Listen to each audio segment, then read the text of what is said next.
খুলে দেওয়া হলো রাজধানীর ফার্ম গেটের আনোয়ারা উদ্যান। ২০১৮ সাল থেকে মেট্রো রেলের কাজের জন্য এটি বন্ধ ছিল। পার্কের ভেতরের সব স্থাপনা নির্বাচনের আগেই সরিয়ে নেওয়া হবে বলে জানান উত্তরের মোহাম্মদ এজাজ।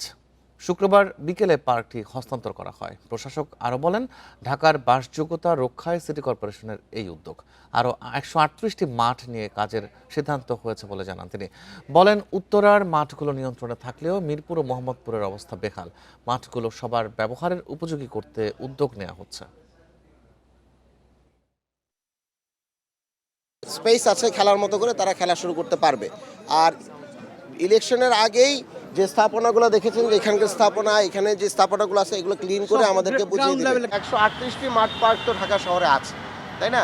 তাহলে এই মুহূর্তে আমরা যেটা চিন্তা করেছি যে এগুলোকে রক্ষণাবেক্ষণ করার জন্য একটা স্টিয়ারিং কমিটি লাগবে।